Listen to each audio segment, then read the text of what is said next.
রাগ করলা, বলো বিসমিল্লাহ, বলো সুবহানাল্লাহ। এই কথাটা যে ভাইরাল, এটা বললে আমলনামায় গুনাহ উঠে যেতে পারে যে কারণে, এবং কি এটা মারাত্মক একটা বিষয়। দুইটা বিষয় এখানে রয়েছে। আপনারা দেখছেন যে কিছুদিন পর পরই সোশ্যাল মিডিয়াতে একটা ট্রেন্ডিংয়ে আসে, কাঁচা বাদাম থেকে শুরু করে একটার পর একটা ওই কিরে মধু মধু এরকম জিনিস পোলাপান এটা ছড়ায়। তো এই যে একটা দেখলাম ভিডিওতে সোশ্যাল মিডিয়াতে, হাত দেখতেছে গণকের মতো, সে হাত দেখাচ্ছে আর এমন কথা বলতেছে যেটা জীবনে সকলের জীবনের সাথে মিলে যেতে পারে।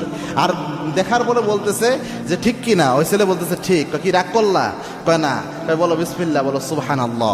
এখানে প্রথম যে বিষয়টা হয়, রসুলের একটা হাদিস জানেন, আল্লাহর হাবিব সাল্লাল্লাহু আলাইহি ওয়াসাল্লাম জানিয়েছেন, আবু হুরায়রার বর্ণনা, মান আতা কাহিনান, কোন ব্যক্তি যদি গণকের কাছে যায়, গণকের কাছে যে হাত দেখায়, আল্লাহর হাবিব জানিয়েছেন যাওয়ার সাথে সাথে 40 দিনের আমল বাতিল হয়।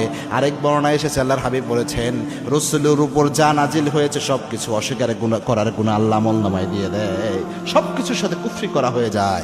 এক বর্ণনা এসেছে 40 দিনের আমল নামাজ শেষ, আরেক বর্ণনা এসেছে রসুলের উপর নাজিল করা যা আছে সব অস্বীকার করার মতো গুনাহ আমলনামায় উঠে যায়। এটা হচ্ছে প্রথম, ওই যে হাত দেখানোর বিষয়টা, যেহেতু এটা আমরা ভাইরাল করতেছি, এটা অনেকেই এখান থেকে উৎসাহিত হবে। এই জন্য কারো কোনো গণকের কাছে কখনো হাত দেখাবেন না, গায়েবের একমাত্র মালিক আল্লাহ। 2 নাম্বার, এখানে বিসমিল্লাহ এবং সুবহানাল্লাহ এটাকে ফান হিসেবে ব্যবহার করা হচ্ছে। এই যে আপনি যে কোনো বন্ধুর সাথে দুষ্টামি করে, একটা ফাইজলামি করে বলে কি রাগ করলা, বল বিসমিল্লাহ, বল সুবহানাল্লাহ। এই যে বিসমিল্লাহ সুবহানাল্লাহ, এটা কিন্তু মারাত্মক একটা শব্দ। আল্লাহ রাব্বুল আলামিনের বরকতময় নাম বিসমিল্লাহ, সুবহানাল্লাহ, তাসবিহ আল্লাহ রাব্বুল আলামিনের বরকতময়, এগুলার অসংখ্য ফজিলত রাসূল সাল্লাল্লাহু আলাইহি ওয়াসাল্লাম হাদিসে বলে গিয়েছেন। তো এই বিষয়গুলা, এগুলা নিয়ে যদি আপনি ফাইজলামি করেন বা ফান করেন, এগুলা যদি আপনি আপনার স্বাভাবিকভাবে মজা করার জন্য ব্যবহার করেন, তো এটা তো মারাত্মক, এবং এই ক্ষেত্রে অসম্মানজনক হলে ঈমান নষ্ট হয়ে যেতে পারে। এই জন্য এই কাজটা যেন আমরা না করি।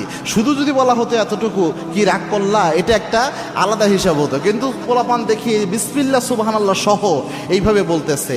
এজন্য একটু সাবধানতা অবলম্বন করা উচিত যে বিসমিল্লাহ সুবহানাল্লাহ শব্দটুকু নিয়ে আমরা যেন ফাইজলামি না করি, যোগ না করি। এটা অনেক যুবক ভাই হয়তো আপনাদের কষ্ট লাগতে পারে, কি তোমরা রাগ করলা।